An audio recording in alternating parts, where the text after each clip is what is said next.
Buenos días. En primer lugar, mi agradecimiento a todos ustedes por estar aquí presentes en la presentación del 16º informe anual de la Comisión Española de Ayuda al Refugiado. Tengo también que agradecer a las instituciones que también están aquí representadas. Ayuntamiento de Madrid, Ayuntamiento de Rivas, el Ministerio de Trabajo y Seguridad Social, el Partido Socialista Obrero Español, Comisiones Obreras, Defensor del Pueblo, Embajada de Francia, Suiza, Canadá, Alemania, Cruz Roja, ACNUR, Organización Internacional de Migraciones, Save the Children, Universidad de Comillas, Universidad Complutense, Universidad Autónoma de Madrid. En la Universidad Complutense no he dicho de Madrid porque ya se sabe que es universal. Asociación Pro Derechos Humanos de España, Entre Culturas, Triodos, Fundación Telefónica, Accenture, Ilustre Colegio de Abogados de Madrid y USO. Y también mi agradecimiento como presidente de CEAR al Gobierno por esta decisión que ha tomado de acoger al barco Aquarius. Un agradecimiento que tengo que hacer extensivo y de reconocimiento al Ayuntamiento de Valencia y a la Generalitat de Valencia, que fueron los que realmente tomaron la iniciativa para esta acogida. Una acogida que, como decía mi amigo y compañero en un artículo publicado ayer, Javier Galparsoro, presidente de CEAR Euskadi, es de justicia. No es caridad, es de justicia.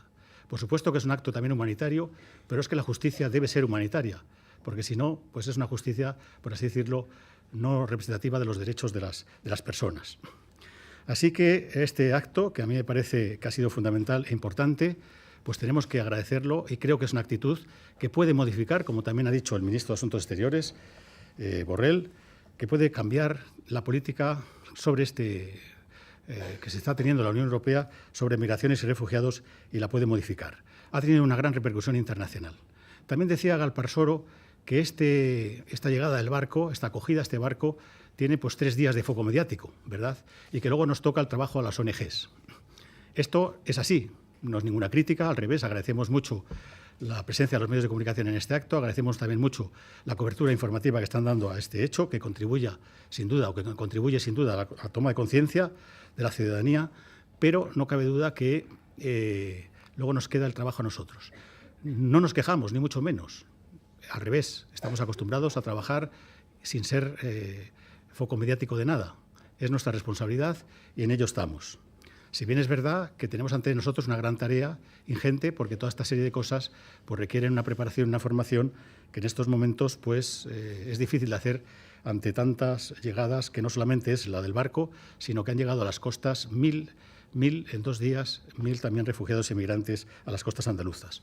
Es posible que esto pues, se intensifique con la buena temperatura, con el buen tiempo y que en todo caso pues, sea superior. Pero tengo que señalar que frente a algunas alarmas que han encendido también algunos medios de comunicación, esto no es una avalancha, ni mucho menos, ni tampoco es una invasión.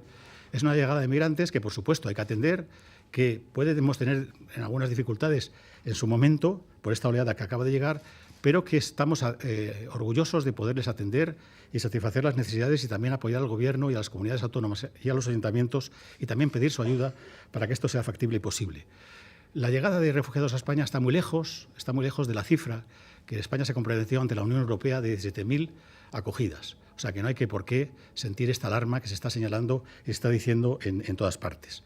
Por eso los medios lo que sí les pedimos es apoyo precisamente para concienciar a la población de que hay que acoger a los refugiados. Somos países ricos, esta gente huye, no huye por gusto, huye por necesidades provocadas en unos casos por guerras, en muchos casos la mayoría, y estamos asistiendo también a un conflicto que la Unión Europea y otros países tenemos que dar respuesta a ellos.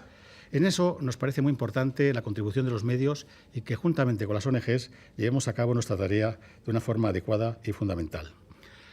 Yo creo que, dicho esto, pues que sepan que la tarea es ardua. Es ardua porque ya digo que hay medios de comunicación, algunos, afortunadamente no todos, que señalan esta avalancha como algo que realmente nos va a generar dificultades y problemas. Y también observamos con preocupación, con mucha preocupación, estos movimientos de ultraderecha que están surgiendo en Europa como respuesta precisamente a la llegada de migrantes y refugiados. Pero los países que están acogiendo más refugiados no son los europeos, son precisamente los países menos desarrollados. Turquía y todos los países que están realmente en el norte de África y que están en Oriente Próximo, que están acogiendo a todos los que huyen de las guerras. En este sentido, tenemos que generar esta conciencia social que me parece que es fundamental y huir de posiciones de estas características.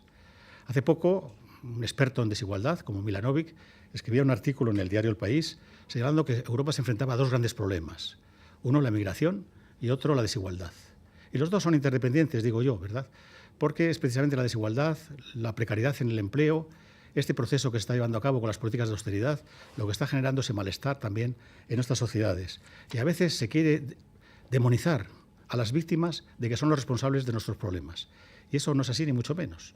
No es que sean los responsables de la falta de empleo los emigrantes y los refugiados, no es que sean los responsables de la precariedad laboral ellos, ni tampoco en la educación o los problemas que se pueden plantear en la asistencia médica. Pero es muy fácil echar la culpa a los que no la tienen y huir de los problemas que realmente se están generando con estas políticas de austeridad y esta desigualdad que está creciendo en los países desarrollados con la merma sobre todo del estado del bienestar. Y dicho esto, pues yo no tengo más que añadir. Tenía más palabras, pero como somos muchos en la mesa y no quisiera alargar mucho este acto, y seguramente tienen que decir cosas más importantes que las que pueda yo señalar, pues voy a señalar que a continuación se va a proyectar un vídeo del resumen del informe de CEAR que va a durar 1 minuto, ¿no?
Bien, pues entonces tiene la palabra Estella Galán, secretaria general de CEAR, y tiene ella la intervención para hablarnos de este informe. Muchas gracias a todas y a todos. Tras lo dicho por el presidente, desde CEAR nos sumamos a las felicitaciones de esta iniciativa que se ha tenido en España para la acogida del buque Aquarius y que marca un giro en las políticas que España estaba haciendo hasta ahora en materia de asilo y refugio. Esperamos que precisamente este acontecimiento abra un debate importante en el que podamos poner sobre la mesa, en la agenda del nuevo Gobierno, determinadas cuestiones que eran urgentes y son prioritarias para resolver y poder hacer una nueva política de asilo y de recepción de migrantes en nuestro país.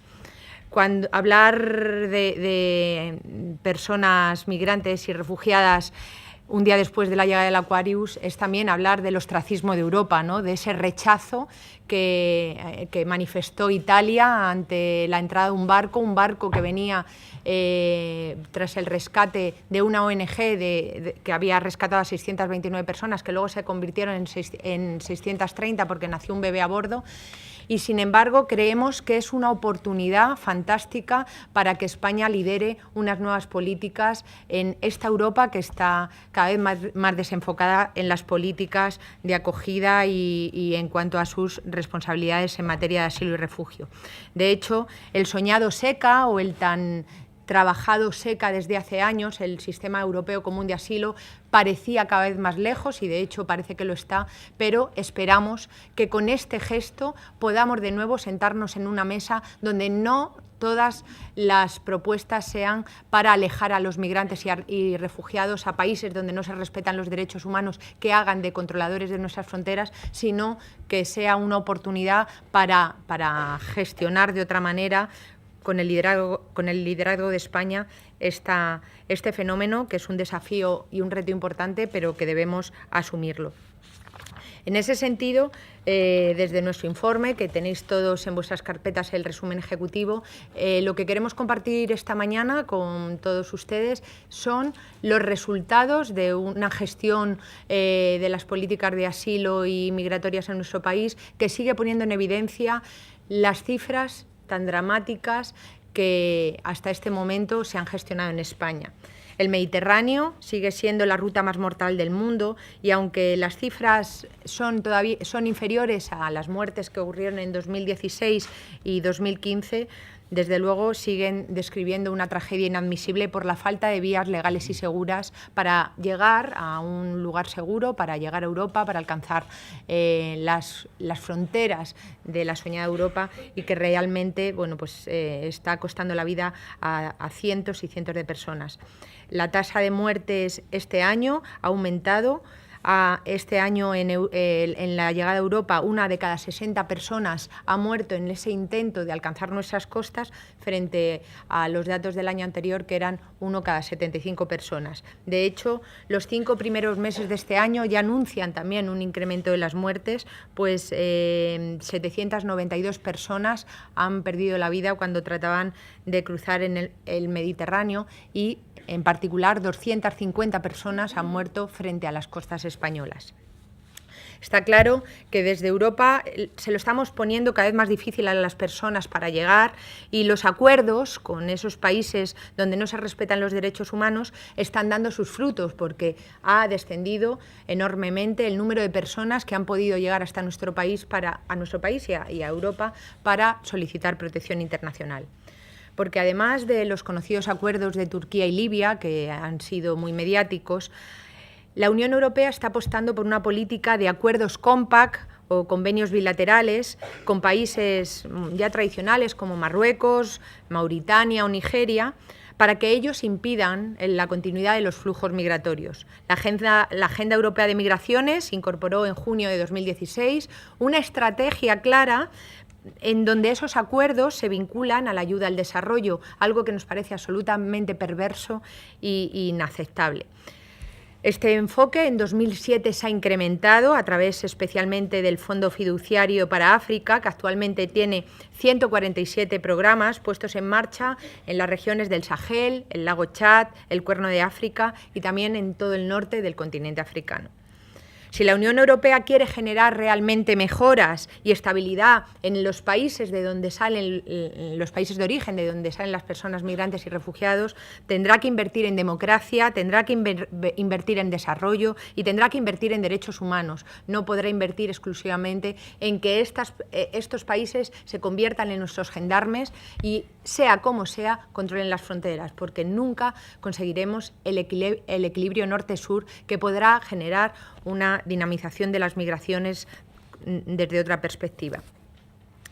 Con todo ello, con todas esas dificultades que seguimos poniendo desde Europa, el número de personas que han solicitado protección internacional en la Unión Europea se redujo este año, en 2017, a la mitad.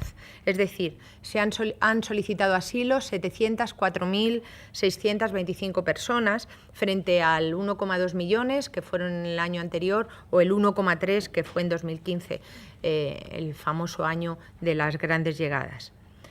Como consecuencia de las políticas de externalización, muchas de las personas que necesitan protección internacional se están quedando atrapadas en los países en tránsito, en esos países con los que se está negociando y realmente esos países se están convirtiendo en un destino forzoso que lo único que conlleva son situaciones tremendas de tortura, de violación y vulneración de los derechos fundamentales. No tenemos más que conocer los testimonios de las personas que han pasado por Libia y, desgraciadamente, lo que tenemos que compartir o que asumir es que parte de esas situaciones son responsabilidad de ese convenio firmado entre Italia y Libia con la complacencia de la Unión Europea. El primer trimestre de 2018 ya anuncia que hay un incremento también de las solicitudes de asilo y en ese sentido vamos viendo cómo este enfoque no frena la desigualdad y por tanto el desequilibrio en las regiones de fuera de Europa y por eso la necesidad de dar un buen enfoque. No podemos olvidar que el 2007 también ha sido el año del incumplimiento de los compromisos internacionales. El fracaso ha sido evidente, sobre todo en materia de reubicación, donde de las 160.000 personas que Europa se comprometió a acoger, solo se han acogido a poco más de 30.000 y en concreto en España solo se han reubicado a un 8,4% de las personas comprometidas.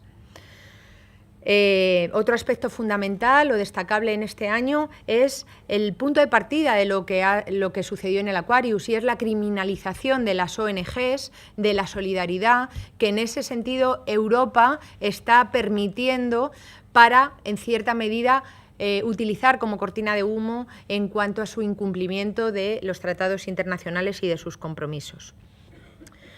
Aunque en estos momentos las 3 rutas de entrada en Europa están casi igualadas, tanto Grecia, España como Italia, en 2017 España fue la tercera ruta con mayor número de llegadas de personas migrantes a sus costas, incrementándose un 105% en relación al año anterior. Pero como bien decía Carlos, esos datos, en cuanto se ponen en relación al porcentaje de población, a nuestro PIB, son datos que no llevan a decir que hay ninguna avalancha, ni mucho menos, y son absolutamente asumibles. Las costas de Cádiz y Almería están recibiendo a cientos de personas cada fines de semana. Este fin de semana en particular ha sido un fin de semana intenso y no podemos, una vez pase el Aquarius, no podemos relajarnos y obviar que esto es un fenómeno que tenemos que asumir. Es necesario un protocolo de actuación claro que nosotros llevábamos reclamando al gobierno anterior desde hace tiempo y que esperamos y confiamos que este nuevo gobierno lo asuma con valentía y que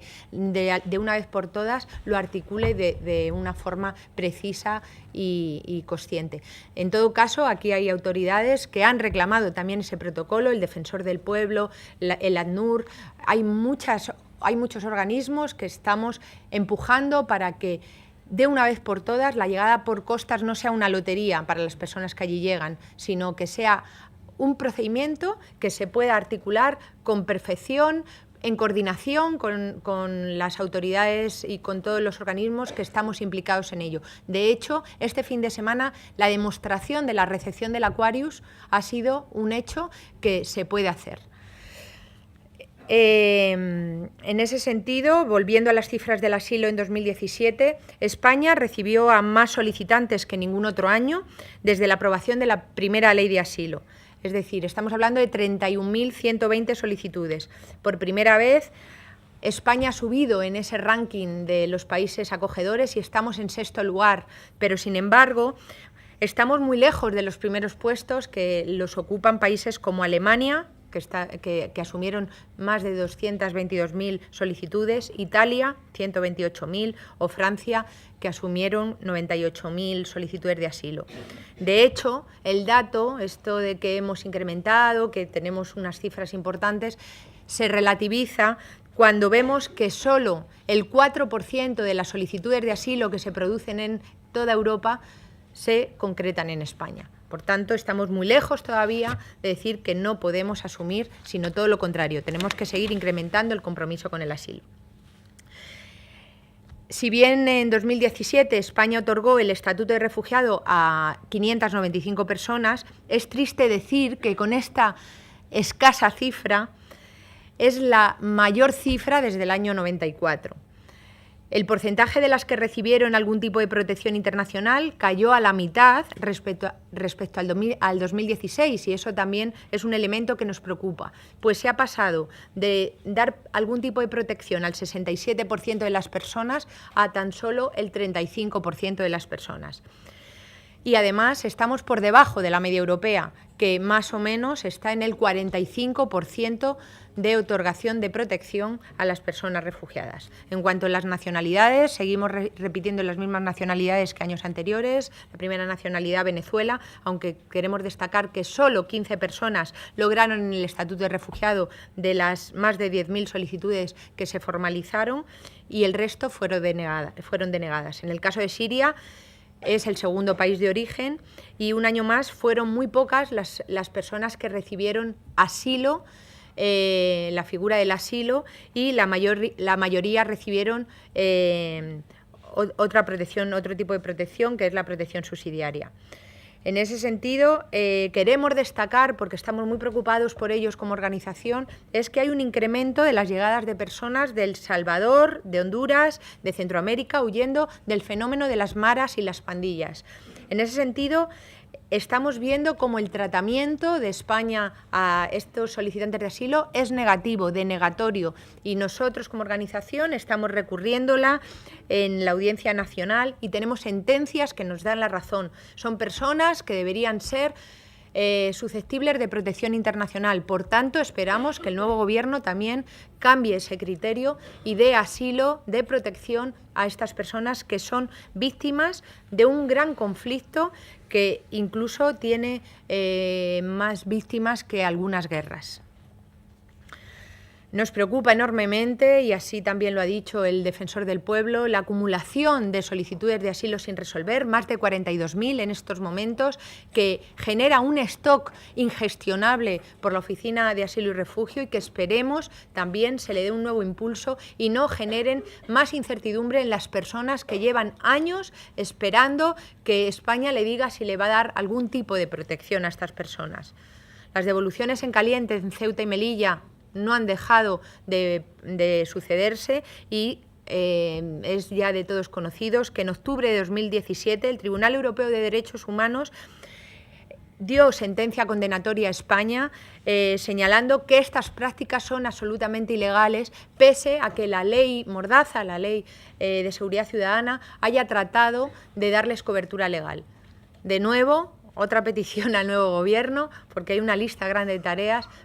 Pedimos, nos gustaría, es necesario que se paralicen de forma inmediata las devoluciones en caliente, al igual que celebramos ese anuncio del Ministro del Interior pidiendo o diciendo que se van a retirar las concertinas, pues también, por favor, que hagan una revisión de esas devoluciones ilegales que se están produciendo en nuestra frontera sur.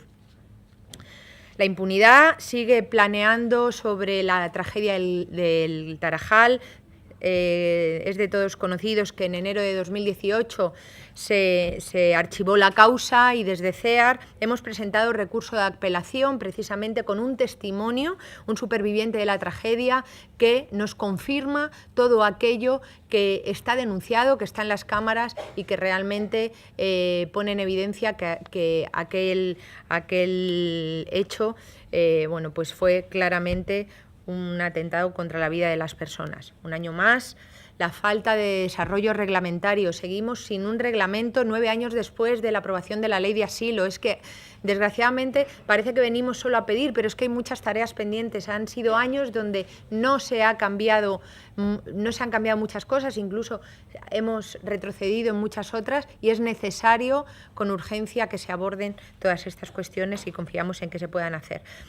Ese desarrollo reglamentario podría permitir la reagrupación familiar, que en estos momentos se está enfrentando a serios problemas para muchas personas, o está suponiendo un gran problema para muchas personas, el acceso al asilo en embajadas y consulados, y también un tratamiento diferenciado para las personas vulnerables. Por ello, fundamental esa aprobación de la ley de asilo. Las largas esperas para solicitar protección internacional. Hay muchas personas que pasan mucho tiempo sin poder acceder a una plaza de acogida, precisamente porque es muy difícil, o hay largos tiempos hasta que uno puede formalizar su cita. No podemos olvidar que la Directiva de Acogida dice e indica que es obligatorio, es de obligatorio cumplimiento, dar acogida a todas las personas en cuanto manifiestan su voluntad de solicitar protección, y en estos momentos no se está haciendo. Y todo ese proceso está generando una situación en el sistema de acogida muy compleja, que lo tiene en un proceso bastante saturado, y que también es necesario revisar, desde su flexibilidad, desde su forma de gestión o sus herramientas de gestión, como también desde los procesos de acceso al mismo. Hay mucho de qué hablar, pero está todo en el informe, y prefiero que demos paso al resto de compañeros de la mesa, porque yo creo que también van a a plantear cuestiones muy interesantes. Solo terminar con ese llamamiento de todas las diferentes cosas que hemos planteado, que creemos que se pueden abordar, que no suponen coste alguno y que realmente este nuevo enfoque que estamos viendo en el nuevo gobierno puede ser un cambio en la ruta de las políticas de asilo, no solo en España, sino también en Europa. Gracias. Muy bien. Muchas gracias. Bueno, el defensor del pueblo me ha dicho que se tenía que marchar, Francisco Fernández Marugán. Yo le agradezco mucho su presencia aquí y decir que también agradecerle los informes que está haciendo el defensor del pueblo sobre estos temas y también su actuación, ¿no?, en ese sentido, sus denuncias que lleva a cabo. Bueno, Paco y yo somos compañeros de carrera, de económicas, y nos educamos en una época de un gran movimiento estudiantil y donde la economía no era, como ahora, solo tecnocrática, sino era fundamentalmente ciencia social, y tuvimos maestros como José Luis San Pedro, Luis Ángel Rojo, y esa visión es la que él comparte y yo, y por eso somos unos economistas raros en este mundo que estamos en estos años. Bueno, gracias, Paco, y gracias a los maestros que nos educaron también. Bueno, pues, dicho esto, paso a continuación a darle la palabra a María Eugenia Rodríguez, profesora de la Universidad Carlos III, experta en migración y género. Coincido muchísimo con ella en muchísimos sitios, quiere decir que compartimos muchas cosas en común, ¿verdad? Y por lo menos bastantes compromisos. Así que tienes la palabra para hablarnos de migración y género. 10 minutos, porque te veo aquí llena de papeles. Bueno, no, es que esto no es una clase siquiera, de una hora. No, ni siquiera voy a hablar de migración y género. Pero bueno, muchas gracias. La verdad es un honor estar en esta mesa con gente tan comprometida, ¿no? De aquellas que luchan toda la vida, que son las imprescindibles, que se decía.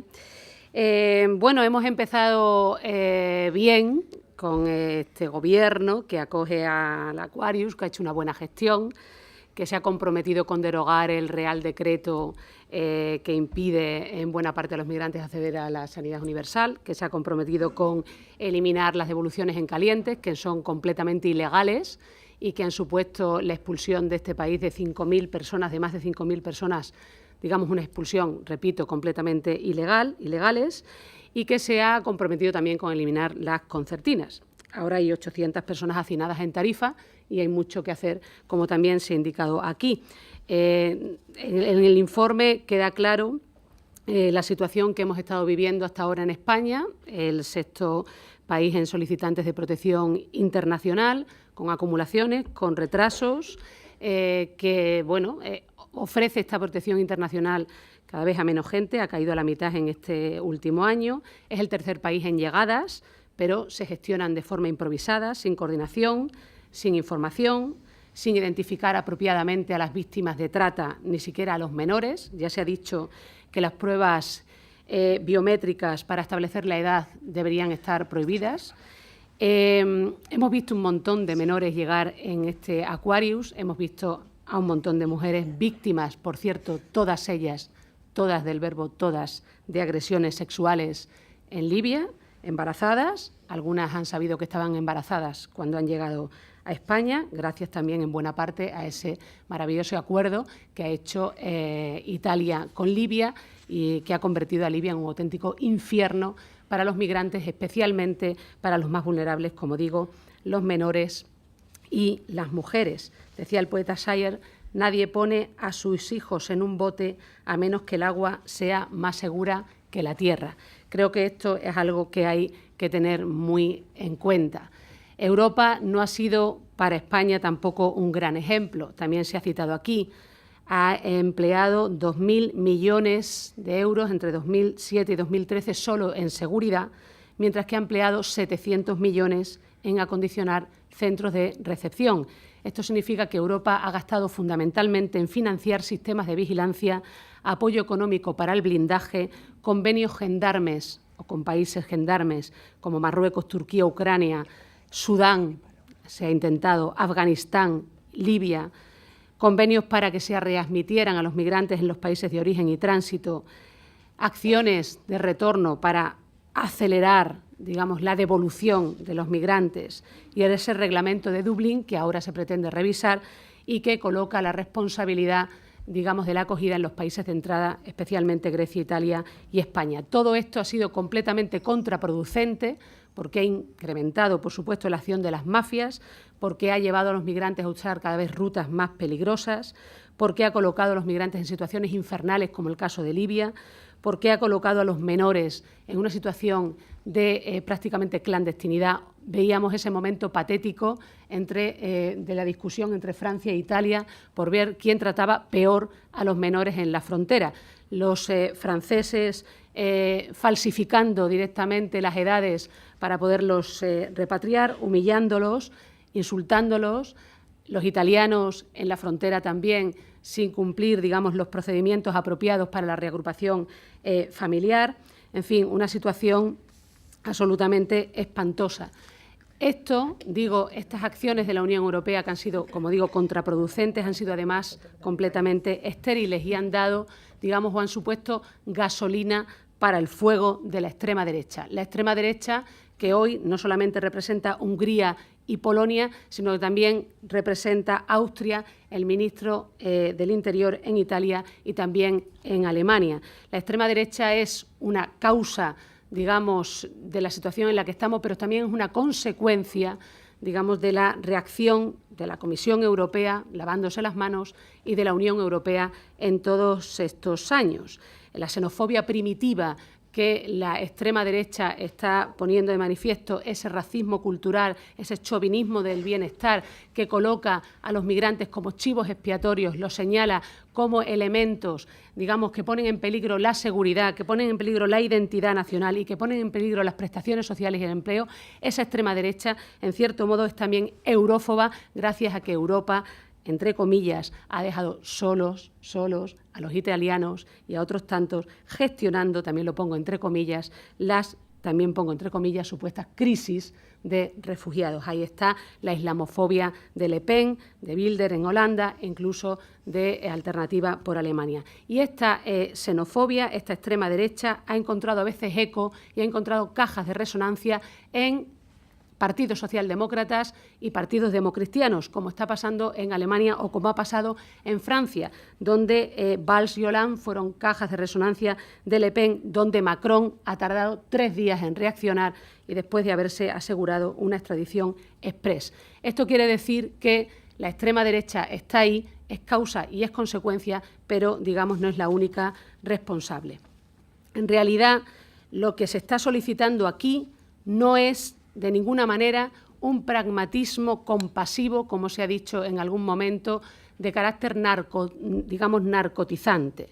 Lo que se está pidiendo aquí es la aplicación de la legalidad internacional a la que se ha comprometido España y todos, absolutamente todos los países de la Unión Europea.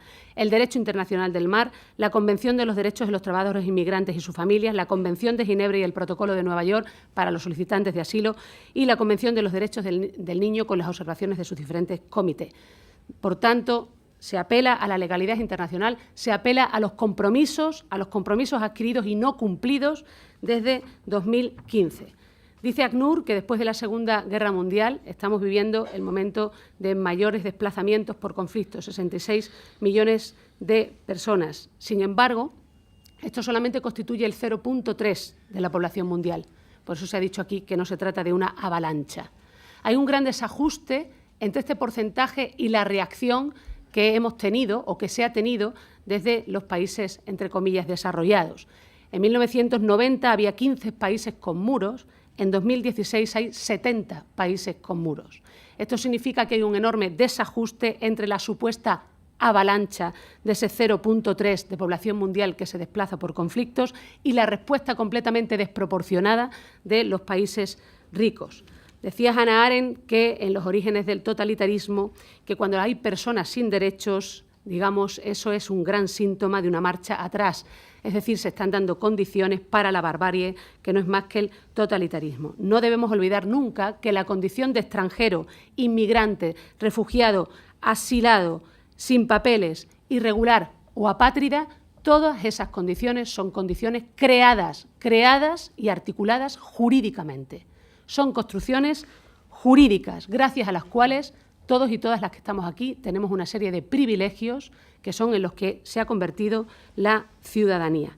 Y hemos convertido a los demás en los nadie que no valen ni la bala que los mata, como decía aquel. Hemos, digamos, obligado a millones de personas a practicar un éxodo absolutamente inacabable, parecido al que Primo Levi, y con esto termino, explicaba muy bien cuando hablaba de Auschwitz. Decía, la libertad, la improbable, imposible libertad tan lejana en Auschwitz que solo en sueños osábamos esperarla, había llegado. Y no nos había llevado a la tierra prometida. Estaba a nuestro alrededor, pero en forma de una despiadada llanura desierta. Nos esperaban más pruebas, más fatigas, más hambres, más hielos, más miedo. Me sentía extenuado, no solo físicamente, como un atleta que ha estado corriendo durante horas enteras, agotando todas sus reservas y llega a la meta. Y en el momento en que exhausto se deja caer en tierra, lo obligan a ponerse de pie brutalmente y a echarse a correr otra vez en la oscuridad hacia otra meta que no sabe a qué distancia está.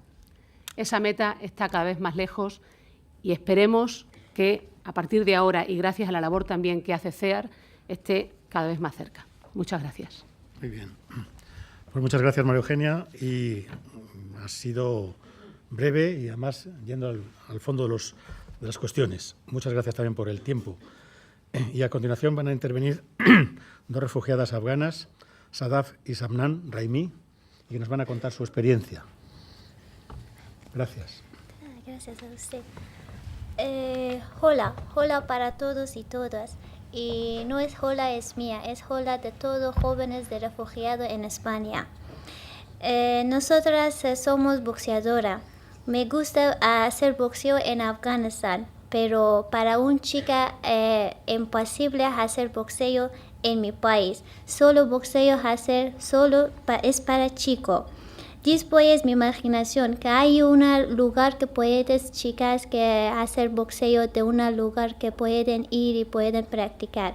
Después de buscar y encontramos un lugar que puedes hacer boxeo las chicas. Y boxeo en mi país de Afganistán es una crítica para gente que nosotras podemos con ayudar y con soportamiento mi madre y mi padre y hacemos boxeo. Mi madre también dijo una historia de tiempo que cuando estuvieron Taliban en Afganistán, que todavía chicas como Roxana se queman dentro del fuego y como Farhonda que apedrear de alrededor de gente y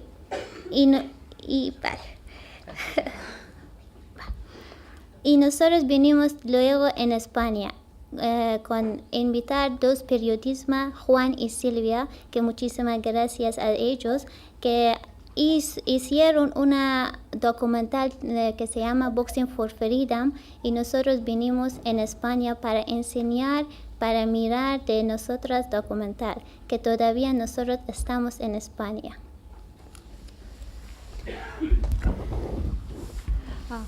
Hola, buenos días a todos.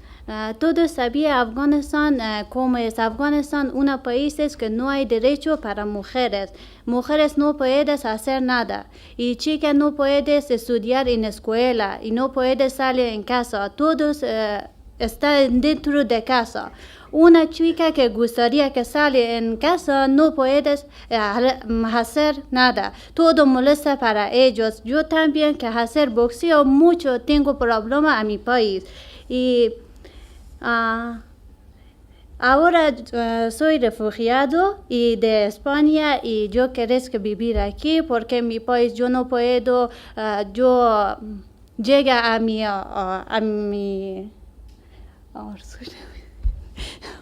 libremente, ¿no? Sí. Sí, no podemos nada. Me gusta, sí. Muchísimas gracias a CEAR y a mi abogada y a mi jefe Tania y gracias a todos que ayudar a mí que yo vivir aquí. Antes yo no sabía nada. No puedes hablar español. Con 3 meses yo no puedo hablar nada. Y ahora poco yo he entendido, pero alguna vez yo he olvidado mi idioma y mi verbo de español. Y sí, muchísimas gracias a todos que ayudan a nosotros. Cuando yo llegué aquí, no conocer la gente, no sabía de idioma, ahora mucho cambiado. Ahora yo puedo vivir en España. Antes yo estudié curso de empleo. Ahora tengo trabajo, un proyecto nuevo de SEAR. Yo trabajo con ellos. Y Shabnam también tiene trabajo. Ahora nosotros vivimos tranquila.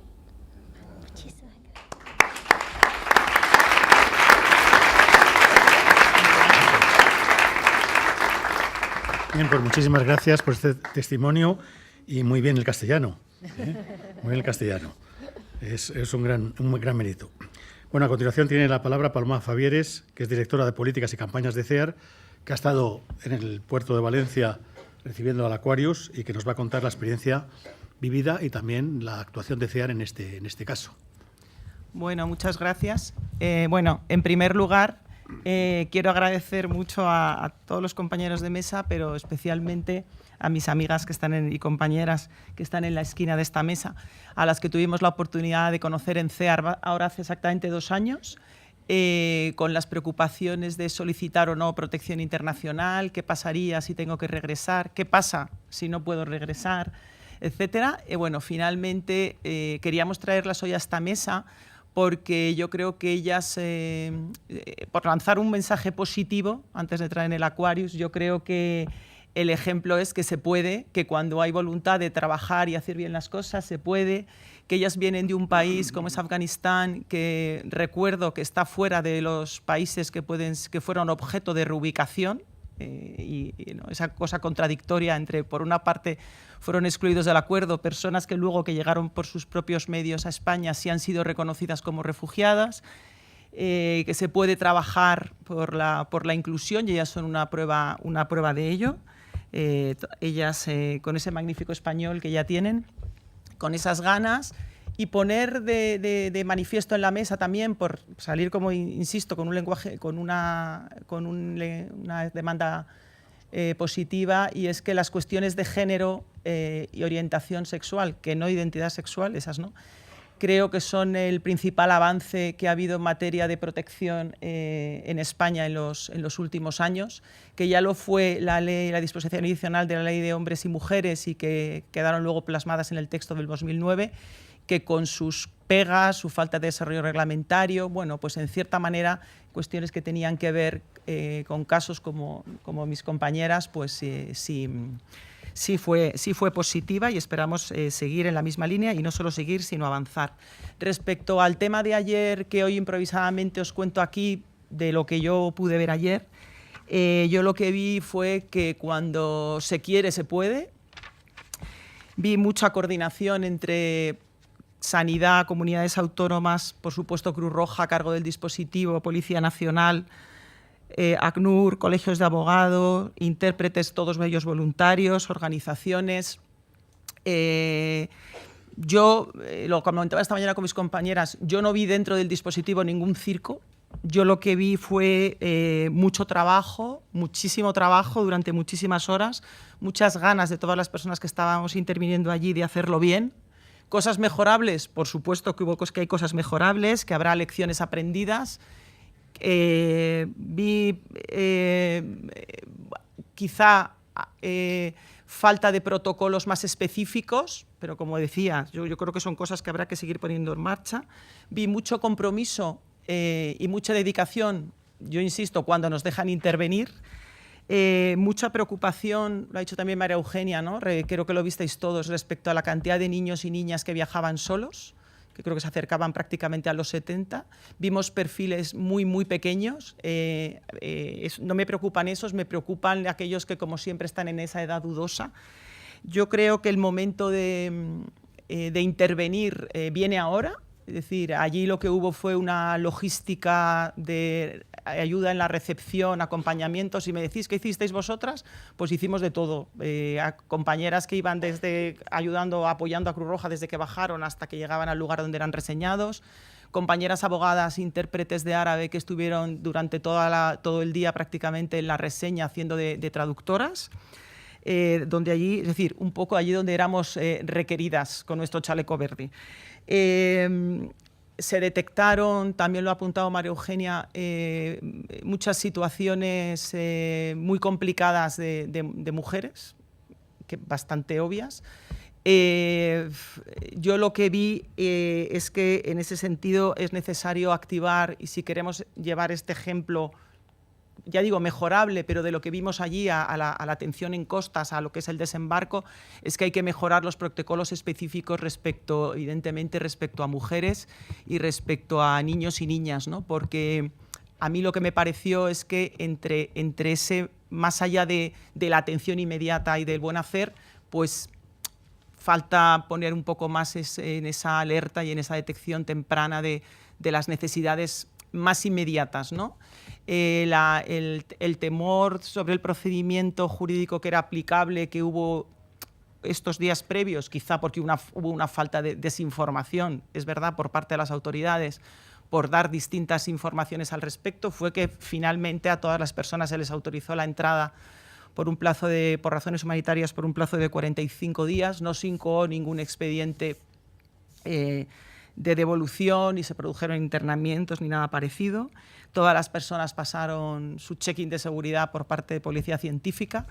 Creo que hubo una detección de menores bastante rápida, creo que se fue apartando a los menores con bastante rapidez y trasladados a los centros específicos. Ahí sí que hubo bastante rapidez. Las mujeres fueron trasladadas todas a centros hospitalarios y también se les dio un trato preferente en la tramitación de la reseña e información, y la información jurídica que dio el Colegio de Abogados fue muy breve, porque realmente a las personas se les entregó a todas la autorización de entrada, la manifestación de querer pedir asilo y luego algo que yo es la primera vez que veo en todos estos años, que es una pregunta sobre si manifiesta su voluntad de permanecer aquí o de viajar a Francia.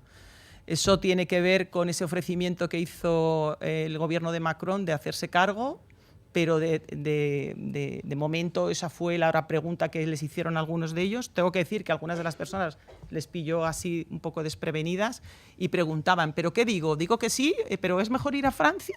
Es decir, ahí sí que creo que hubo mucha confusión. Quizá yo creo que mi opinión personal es que es una pregunta que nunca se debió hacer en ese momento. Hay 45 días de permanencia de entrada donde la gente tiene que descansar, que pensar.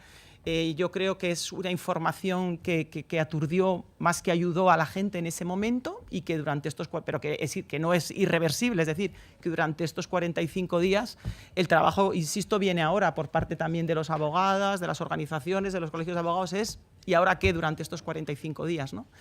Y básicamente pues ese es el relato de lo que vimos ayer, que como decían mis compañeras de mesa, pues yo creo que son lecciones aprendidas muy importantes de cómo se puede y se debe hacer en costas, y crear con esto una estructura estable, no una improvisación que evidentemente no pudo ser de otra manera, de tantas organizaciones y de tantos agentes interviniendo a la vez, y crear estructuras, como decía, estables para estar preparados para todas las llegadas, ¿no? Para las de ayer, para las de hoy y para las de mañana. Nada más. Muy bien, pues gracias a Paloma por este testimonio también in situ. Y pues pasamos al turno de preguntas. Así que el que quiere intervenir.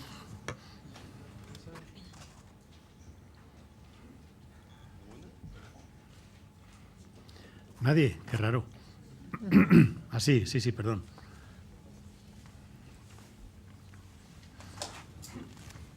Sí, hola. Buenos días.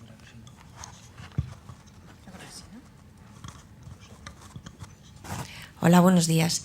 Mi nombre es Ana Rodrigo, de la agencia EFE. Quería preguntarle a Paloma una puntualización.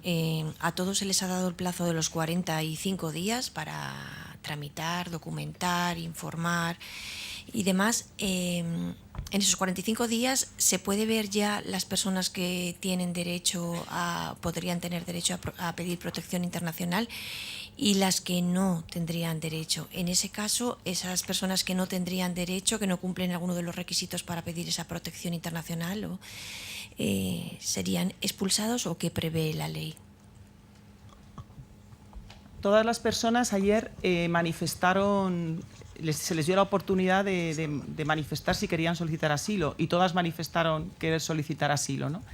Eso, como decía antes, no es irreversible, pero lo normal y lo previsible es que una vez lleguen a sus lugares finales de destino, que no son solo Valencia, formalicen, porque ya han solicitado, formalicen su solicitud de protección internacional y a partir de ahí se aplicará el procedimiento que se aplica a todos los solicitantes de asilo. Es decir, la Oficina de Asilo estudiará en todo caso si su solicitud es admisible a trámite, que lo será, y a partir de ahí se iniciará el plazo de instrucción, que obviamente no va a ser en el plazo de 45 días, o sea, en un mes se estudiará sobre la admisibilidad o no, y a partir de ahí, como sabéis, la ley establece un plazo de 6 meses después de la instrucción del expediente para darle un tratamiento, una respuesta definitiva. No tenemos constancia ni información sobre que la instrucción de sus procedimientos se vaya a hacer de una manera más acelerada de la que se hace habitualmente. Lo previsible es que entren a formar parte de ese número de expedientes que están en fase de instrucción y a partir de ahí seguirán el mismo devenir que el resto de solicitantes de asilo.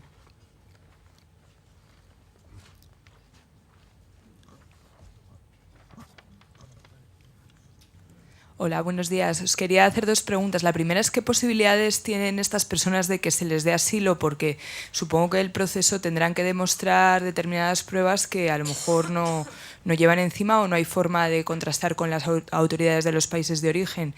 Y la segunda pregunta, que no tiene que ver con esto, es sobre la llegada que se ha registrado este fin de semana en las costas andaluzas. ¿Creéis que puede ser una forma de presionar por parte del Gobierno de Marruecos? Gracias. Sí, te contesto a la primera. El procedimiento de asilo no se determina en función de la nacionalidad, ¿no? Es decir, se exige un estudio individualizado de cada caso. El procedimiento de asilo no exige prueba plena, sino indicios suficientes de persecución. Lo que tendrán que alegar estas personas cuando formalicen su petición, como el resto de personas que alegan un temor fundado de persecución, es por qué solicitan protección y la Oficina de Asilo valorará, como en todos los expedientes, si existen esos indicios y si son suficientes para acreditar la persecución. Evidentemente, la mayoría de las personas que llegaron no están documentadas, pero como un número muy elevado de los solicitantes de asilo que llegan por costas, que llegan por Ceuta y Melilla, carecen de documentación y eso no es óbice para conseguir la condición de refugiado u otras formas de protección. En cuanto al planteamiento En cuanto al incremento de las llegadas por costas, tenemos constancia de que la finalización del Ramadán supone una cierta relajación de las fuerzas del orden en el control, en cuanto al control de fronteras, pero bueno, eso ha sido concretamente estos días. Pero sí que es cierto que Marruecos, ya lo sabemos, en ciertos momentos utiliza la migración como moneda de cambio o como instrumento de presión hacia España. Está pendiente el acuerdo de pesca, que como sabéis Rabat está negociando con Bruselas y que el 14 de julio vence ese plazo, por tanto sí que hay en cierta medida una cierta intuición de que esté pudiendo ser un elemento para llamar la atención hacia Europa y además también está la cuestión de la soberanía sobre el Sáhara Occidental que permanentemente sobrevuela sobre la presión de Marruecos hacia España. Por tanto, yo creo que además del buen tiempo hay elementos que nos dejan ver que la situación o la relación con Marruecos es permanentemente de tira y afloja y que la inmigración es un elemento que se utiliza para estas cuestiones. Hola, buenos días. Soy Lourdes Francia, de RTV. Quería preguntar, han hablado de que hay 42.000 casos de peticiones de asilo acumuladas. Quería saber qué razones hay para que se acumulen, si falta de medios, problemas de verificar esos indicios para que se les pueda dar esa protección, o sea, qué tipo de problemas están ralentizando las concesiones. Pues principalmente son un cúmulo de cuestiones. Primero, una oficina de asilo y refugio que inicialmente estaba infradotada, que necesitó de la incorporación de nuevos funcionarios y que han necesitado un proceso de formación, pero que no ha sido todo lo ágil que hubiéramos deseado. Y luego, por otro lado, también la falta de toma de decisión con determinadas nacionalidades. Hay nacionalidades que cuando no se sabe cómo resolver, hay una mala práctica continua que es dejarlas dormir en un cajón, y en estos momentos pues han empezado a resolverse las solicitudes de Venezuela, pero Venezuela ha estado dormido en un cajón, y es necesario y urgente, no solo por todas estas personas, sino también por lo que representa en el sistema de acogida, que esas prácticas con determinadas nacionalidades no se gestionen de ese modo. Es decir, hay que tomar decisiones con todas las nacionalidades, con el mismo orden que se presentan las solicitudes, y darles agilidad. No sé si Paloma quiere ahí aportar algo más. No, es simplemente añadir nada más que esto es, como decía Estrella, un modus operandi. Es decir, cuando estalla un conflicto de duración incierta, la Oficina de Asilo tiene la práctica de aparcar los expedientes admitidos a trámite y esperar. Eso ya se hizo con Siria, desde estalló la guerra, hubo solicitudes de asilo de Siria y estuvieron 2 años hasta tomar una decisión esperando que escampara en Siria. Ya Siria ya no tuvieron más remedio que hacerlo. Lo han hecho con Venezuela, falta tomar una decisión, la que sea, sobre esos expedientes, pero a la gente hay que darle respuestas. Y lo están haciendo con la mayoría de las solicitudes de Centroamérica, a la vista de la jurisprudencia reciente de la Audiencia Nacional, en los que considera que sí son grupo social determinado. Yo creo que uno de los retos que tiene el procesamiento de asilo en España es hacer un análisis y una nueva evaluación de lo que significa pertenecer a un grupo social determinado. Y en ese sentido, el número tan importante de solicitudes de Venezuela que hay en stock, que está en el documento, es un ejemplo más. Es decir, hay que tomar decisiones sobre qué vamos a hacer con Centroamérica, y hay que tomarlas ya, porque al año que viene tendremos el doble o el triple de solicitudes de Centroamérica en stock, porque las solicitudes siguen necesariamente subiendo, como no puede ser de otra manera, ¿no? Hola, sí, mira, soy Verónica, llamo de La Sexta, ¿vale? Verónica Palomares. No sé si la primera pregunta la habéis respondido ya, disculpadme. Quiero saber qué va a pasar con los migrantes que han llegado a Tarifa. Si se les va a conceder también 45 días, si van a ser solicitantes de asilo. No sé si lo habéis explicado ya, a ver, pero disculpadme, ¿vale? Esa primera pregunta. Y luego también quería que me respondieras a las personas que consideran que puede haber un efecto llamada con respecto después del Aquarius. ¿Qué se les puede decir para que entiendan que eso no es así? Empieza tú, si quieres. Pues a las personas que llegan, que están en Tarifa, o que han llegado estos días, o que vienen llegando desde hace mucho tiempo, y como digo, que llegarán mañana, a esas personas sí se les incoa un procedimiento sancionador, en este caso de devolución, ¿no? Que significa las personas que pretenden entrar ilegalmente por puesto no habilitado. Entonces, más allá de la acogida posterior, etcétera, estas personas, algunas, las que manifiesten, accederán al procedimiento de protección internacional, si así lo manifiestan, y las que no manifiesten su voluntad de solicitar asilo continuarán su procedimiento sancionador de devolución, que, como sabéis, no conlleva la expulsión inmediata, sino la apertura de ese procedimiento sancionador. En cuanto a esas voces críticas de que el Aquarius o la gestión o la decisión del Gobierno español de acoger el Aquarius puede actuar como efecto llamada, desde luego claramente es absolutamente desenfocada y desde luego manipulada por quien así lo hace. La acogida de las personas refugiadas, como bien ha dicho, o migrantes, en situación de riesgo, como bien ha dicho María Eugenia, es un compromiso internacional y también lo ha indicado el presidente al inicio de la cuestión. No es una cuestión de caridad o opcional. Está la ley del mar, están los protocolos internacionales y, desde luego, ante dejar morir a las personas en las aguas internacionales hay que dar una respuesta, y es lo que ha hecho España.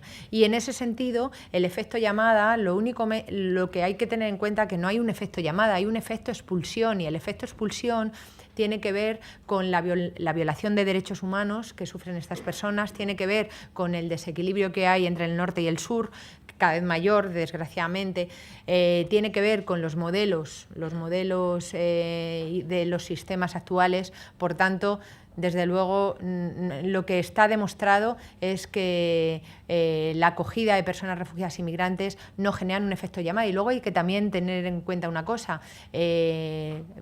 Podemos echar una mirada hacia atrás. Cuando España estaba en crisis, llegaban muchos menos refugiados y migrantes. La recepción de migrantes y refugiados es también un signo de que la economía puede asumir a estas personas y además no solo puede, es que debe y necesitamos, ya en términos economicistas e interesados, en estos momentos realmente hay muchas voces que están diciendo que la continuidad de determinadas cuestiones de nuestro propio bienestar tienen que ver con el apoyo o la colaboración de personas migrantes y refugiadas que puedan colaborar en nuestro sistema de seguridad social. Yo quería añadir una cosa sobre el efecto llamada, que es curioso que en todos estos años hayamos hablado tanto de Europa y tan poco de los lugares de donde proceden las personas que llegan a Europa. Es decir, que si habláramos más de ellos y menos de nosotros, a lo mejor entenderíamos mejor que lo que hay es un efecto expulsión o un efecto huida. Pero como estamos enfermos de narcisismo y de ombliguismo, pues resulta que solamente hablamos de nosotros y de hecho los vemos a ellos como problemas. En realidad, esta idea de ver al otro como un problema, pues es la idea que plantea, repito, en buena parte, no solo la extrema derecha, sino algunos gobiernos en la Unión Europea, que es la idea de la lucha del penúltimo contra el último, que al final se traduce en un recorte de derechos para ellos, pero también para nosotros.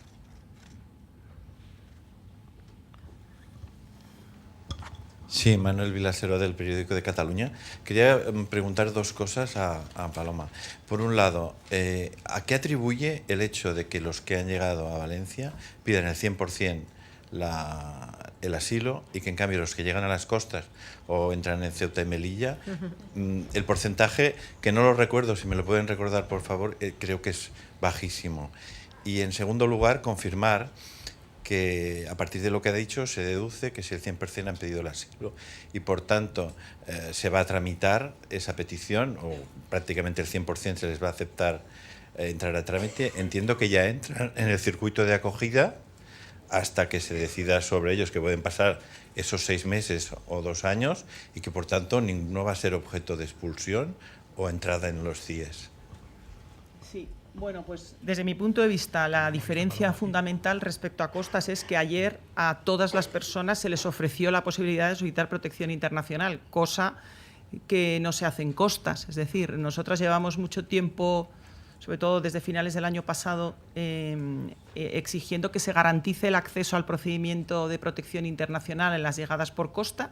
Y en este caso, en el Aquarius, sí se ha garantizado el derecho a acceder a la protección internacional. Eso no significa que tengamos que bajar el estándar en costas, sino que lo tenemos que igualar al Aquarius. Y por otra parte, efectivamente, una vez que soliciten asilo, entrarán a formar parte de todos los servicios que se incluyen dentro del sistema de asilo, ¿no? Acogida, atención jurídica, psicológica, integración para el empleo, apoyo social, efectivamente, a quien lo precise y a quien lo demande. Sí, y no sé el porcentaje del año pasado, si lo tienen... No sabría decirle en este momento cuál es el porcentaje. Yo no sé si por ahí al fondo lo tenéis. No tenemos el porcentaje exacto. Pero aproximadamente en los últimos años... Muy bajito, desde luego. Muy bajo. ¿De la solicitud de asilo en costas? Sí. Muy bajo, casi invisible. En ese primer momento. Luego es verdad que cuando acceden a las organizaciones y reciben la información, porque en muchos casos el problema es que nadie les informa. Entonces, cuando reciben la información y ellos son capaces de darse cuenta de que tienen una posible historia de asilo, es cuando se formaliza. Pero en ese momento de las costas, vamos, es inapreciable. Casos muy, muy residuales.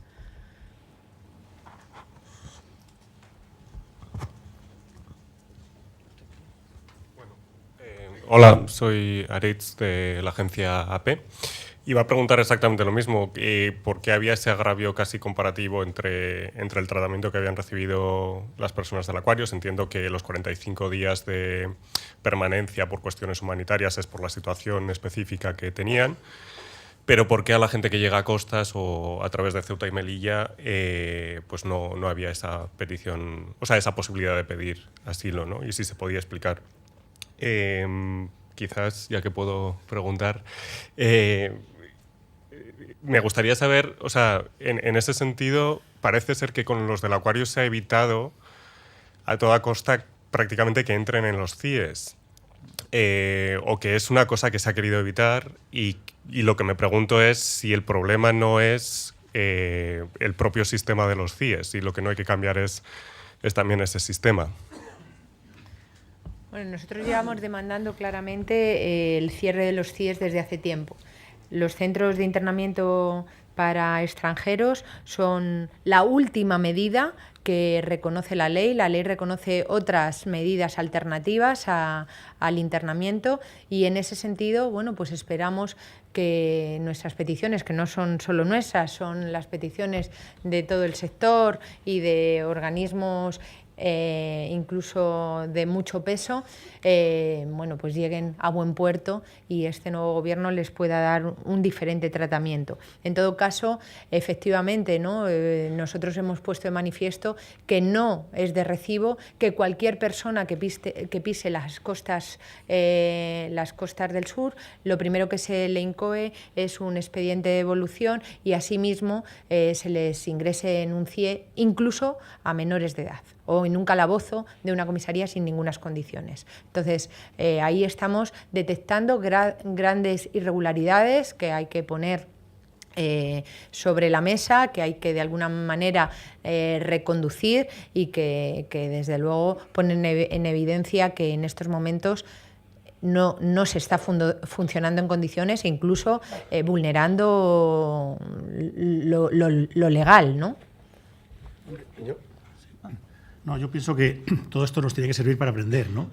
Y que hay que darles el tratamiento igual.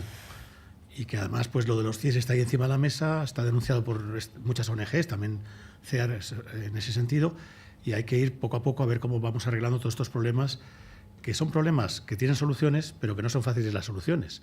Entonces al gobierno también hay que darle un poco margen, un poco de aire, ¿no? Porque acaba de llegar la secretaria de Estado, fue nombrada el viernes pasado, ¿no? La nueva secretaria de Estado de Migraciones, y tenemos que darle un poco de aire. Pero sí que es importante que esto sirva para que la política que lleva el gobierno español cambie y se modifique, y también que actuemos en Europa. Y yo creo que España puede tener un protagonismo que lo ha perdido. España tuvo, en otras épocas, tuvo un protagonismo en Europa importante. Y la voz de Felipe González se escuchaba en Europa. Últimamente no pintamos nada en la Unión Europea, no pintamos nada. Y entonces ahora se trata de buscar modos de que España pueda influir.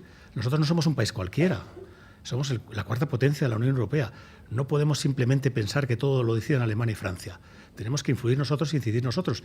Y creo que, como ha dicho Borrell, hay que cambiar esa política en la Unión Europea. Y esto puede ser un momento, y no hay más que ver la acogida que ha tenido en la prensa internacional este gesto, o esta, más que gesto, acción del gobierno español recién llegado, de acoger un barco para que estas cosas se modifiquen. Porque si no, ¿qué vamos a hacer? ¿Vamos a seguir como ciudadanos europeos mirando que la gente se muera en el mar, que mueran niños, mujeres embarazadas? ¿Qué vamos a hacer? ¿Permanecer impertérritos y simplemente con llenar nuestra cesta de la compra nos conformamos? ¿Podemos vivir así, de esa manera, si somos ciudadanos con una cierta sensibilidad? Sabemos que esto va a seguir sucediendo, porque las causas que motivan esto están ahí, no se han remediado y no tienen indicios de remediarse.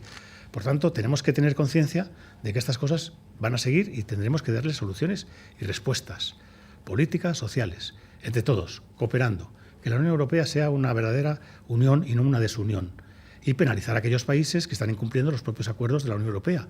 Igual que se penaliza el déficit, pues penalicemos a aquellos que están incumpliendo todo este tipo de normas. Y entre todos yo creo que podemos acoger a todos los que vienen bien distribuidos y que, en definitiva, también hacen falta. Muchas veces hacen falta, porque no nos damos cuenta de que cuando a veces se piensa que los emigrantes o refugiados pueden quitar puestos de trabajo, están haciendo cosas que ya los españoles, por ejemplo, no queremos hacer, y actividades que no queremos hacer. Y en ese sentido es muy necesario también una mano de obra, y esto es un problema también para Alemania, una mano de obra envejecida, y necesitan mano de obra nueva, joven, que participe del crecimiento y de la economía alemana, ¿no? Y esto es así.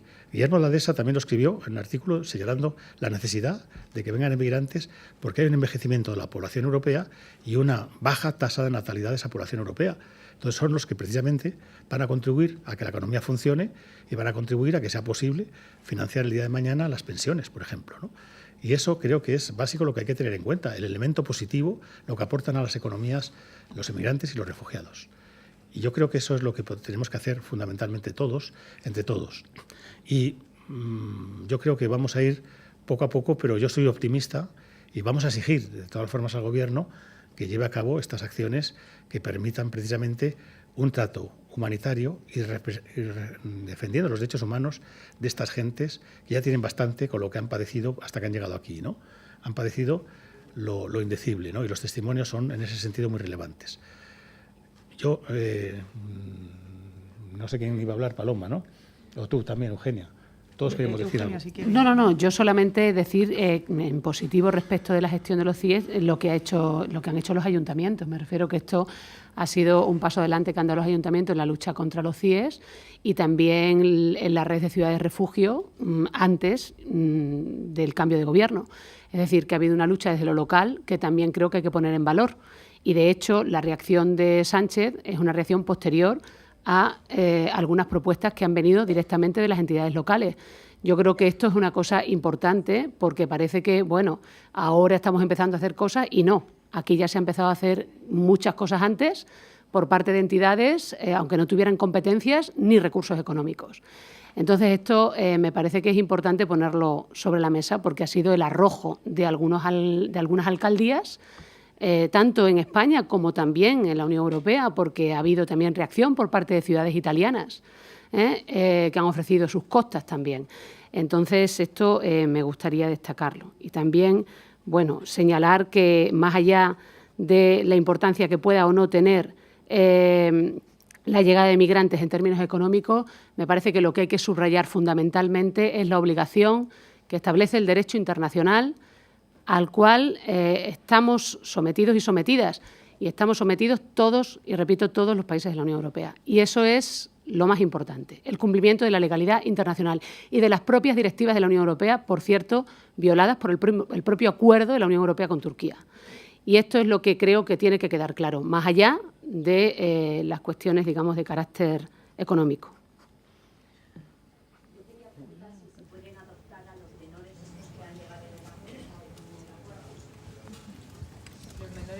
El Aquarius pasan a disposición de las comunidades autónomas porque así está establecido, son sus competencias en materia de protección de la infancia y bueno, pues entiendo que seguirán el mismo procedimiento que cualquier otro niño que tenga estas comunidades autónomas su tutela. No son niños con otras características que muchos otros cientos de niños que las comunidades autónomas ya tienen bajo su tutela.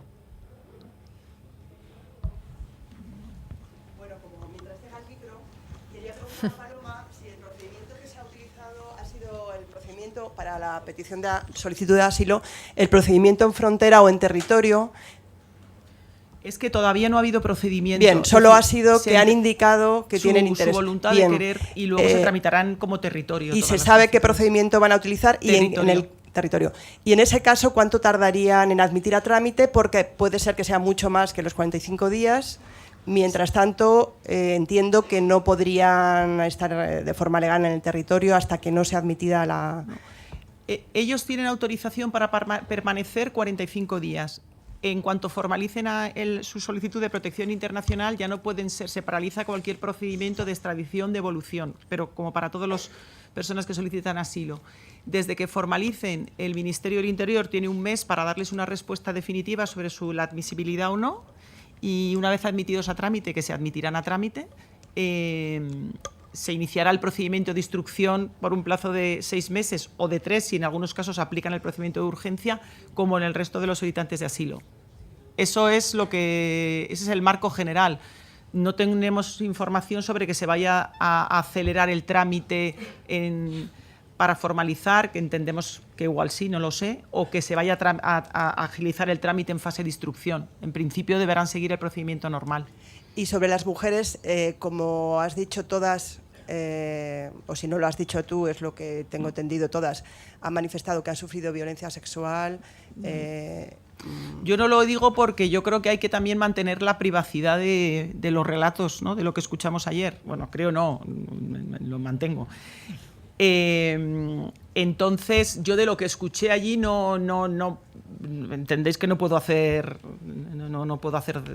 decir nada, declaraciones al respecto, pero que es obvio y es patente que las mujeres que llegan por Libia y por costa, quizá la diferencia, lo comentamos esta mañana con mi compañera del Servicio Jurídico de Madrid, quizá la diferencia de las personas que nosotros atendemos es que el infierno de Libia pasa factura, o sea, es un plus sobre la mayoría de las mujeres que estamos acostumbradas a atender, y eso exigirá ese tratamiento diferenciado del que hablaba Estrella, que está en la Ley de Asilo, en un artículo 46, personas que han sufrido violencia física, psíquica y sexual y que necesitan un tratamiento diferenciado, por cierto, pendiente de desarrollo reglamentario. Es decir, ese tratamiento diferenciado para este tipo de perfiles de vulnerabilidad se está haciendo ad hoc en cada situación porque no hay reglamento todavía que lo desarrolle. Pero bueno, esperemos que en ese caso las mujeres que necesiten ser acompañadas en este proceso por entidades especializadas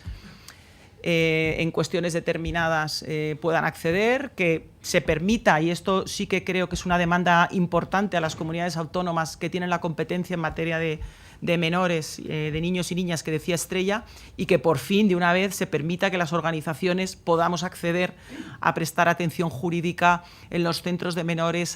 Quizá, mira, esto del Aquarius sea una oportunidad para que las comunidades autónomas muestren de verdad esa voluntad de querer dar una atención en condiciones a los niños y a las niñas, y es permitir que las organizaciones especializadas en asilo y en menores o en trata podamos acceder a los centros de menores. En ese caso, aunque el reglamento no esté desarrollado, ¿se les garantizaría algún tipo de protección, asilo, algún tipo de protección por estos hechos? Claro, eso será fruto del trabajo que haga la instrucción y de la decisión que luego tome la Comisión Interministerial de Asilo y Refugio, pero que desde luego esperamos que sean objeto de ese tratamiento diferenciado, aunque no esté desarrollado. Entiendo que sí, y entiendo que la voluntad por el momento es que sí.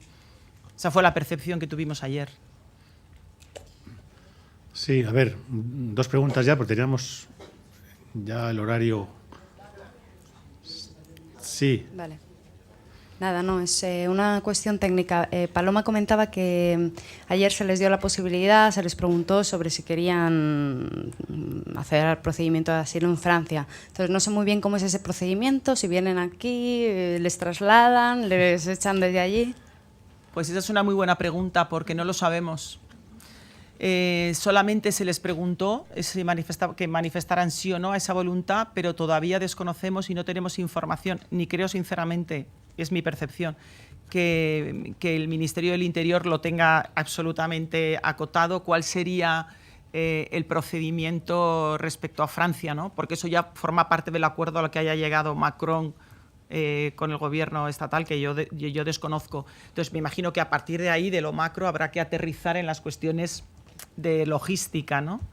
Si van a ser trasladados, dónde formalizarían su petición de asilo, por determinar.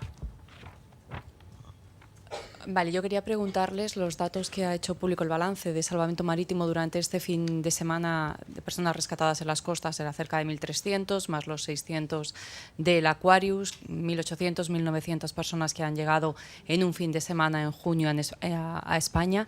¿Se tiene referencia de algún fin de semana similar de tantas personas que hayan llegado a España?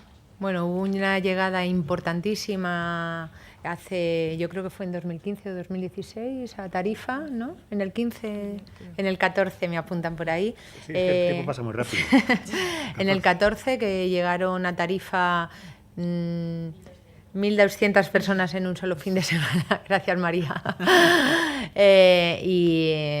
Bueno, pues este fin de semana ha sido de esas características. Entonces sí que hubo en aquel momento una llegada similar.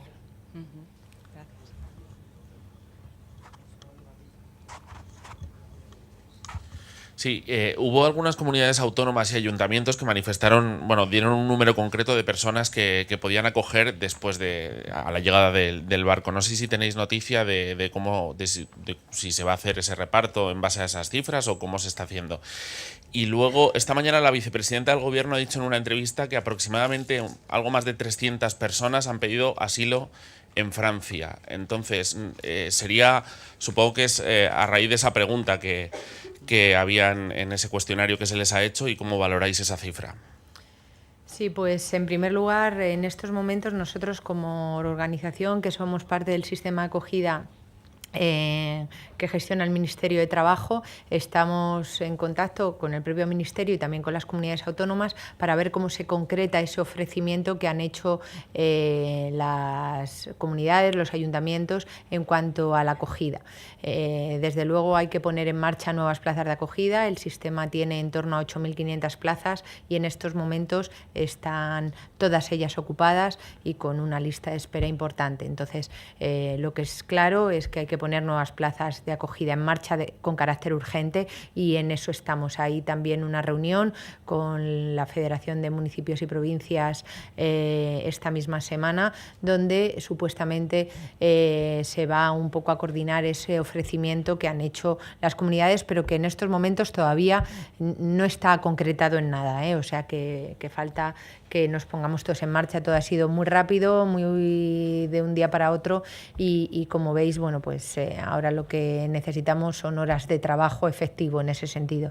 Y por otro lado, yo también he oído esta mañana la entrevista a la vicepresidenta y hablaba de 300 solicitudes de asilo. Yo creo que lo que hablaba era de 300 personas que habían manifestado en principio la opción de ir a Francia, que es de lo que hablaba Paloma. Y a partir de ahí es que no podemos decir más, es decir, no tenemos más información que hubo ese ofrecimiento, que yo es la primera vez en la historia que vemos que les dan esa posibilidad a las personas que llegan y que cómo se va a tramitar y cómo se va a producir. Yo tengo que decir que en ese sentido las personas estaban bastante desorientadas. Yo creo también que una lección aprendida de todo esto es que a veces por exceso de celo queremos darles mucha información jurídica, mucho acompañamiento, tal, y realmente eso es el trámite que vivimos ayer en el puerto es un trámite que hay que pasar lo antes posible. Mi percepción es que hay que hacerlo con mucha urgencia porque la gente desembarca con muchísimo calor, en carpas, comiendo, bebiendo, buscando darle esa atención inmediata y que luego la suerte que han tenido las personas que han llegado al acuario, si es que se puede denominar suerte, algo de lo que han pasado hasta ahora, es que ellos iban a tener la posibilidad en estos 45 días se supone de acceder a recursos específicos, de tener asistencia letrada, es decir, con calma. O sea, a mí eso de tomar decisiones en caliente, muchos de ellos nos miraban y nos decían, ¿pero qué pongo? ¿Que voy a Francia o que no? ¿Pero es mejor ir a Francia? Es decir, a veces las preguntas que les hacemos por querer ser lo más garantistas del mundo, conseguimos el efecto contrario, porque muchos nos preguntaban a nosotros, ¿pero voy a ir a Francia? Luego había mucho debate sobre si informar a los menores dudosos, te van a hacer la prueba y como la prueba no te dé. Y yo decía, yo creo que este no es el momento, o sea, de asustar a un niño de 15 años, de te va a pasar esto, te va a pasar esto. Eso, en frontera aérea, por ejemplo, que estamos siempre en el aeropuerto de Barajas, sí que no tenemos más remedio que informar de ese tipo de cuestiones, porque el procedimiento es acelerado y estás aquí y te vas. Pero cuando contamos con 45 días por delante, yo creo que esa es una de las lecciones buenas que tenemos de todo esto y como una buena práctica. Dejemos a la gente llegar, reposar, descansar, cubrir sus necesidades más inmediatas y después informar. Muy bien, pues yo creo que no hay más intervenciones. A continuación les vamos a invitar en los jardines de este edificio a un Pisco Labi. Esto lo lleva a Causas CEAR, que es una empresa que creó CEAR precisamente para proporcionar desayuno, comida y cena en el centro de refugiados de Getafe y como una necesidad de huir de los catering tradicionales y normales, ¿verdad? Así que muchos platos son recetas o hechos por los propios refugiados y yo creo que es una forma también de saborear platos que son de distintos países y diferentes países. A mí particularmente me gustan mucho, ¿no? Y siempre que puedo voy a Getafe a ver si me dan a probar estas cosas tan ricas. Está dentro de una campaña que también está llevando a cabo CEAR, que es Acoge un plato. Así que lo disfrutemos muy bien, sabiendo que son platos hechos por refugiados o de recetas de refugiados, y que, en definitiva, lo importante es que tengamos conciencia de que, como ha dicho muy bien mi compañera Eugenia, es una cuestión no economicista, sino de derechos humanos.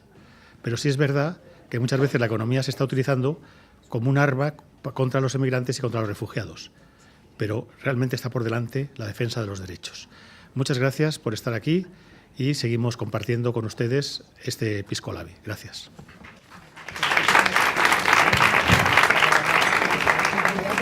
Paloma, no, que lo gestione.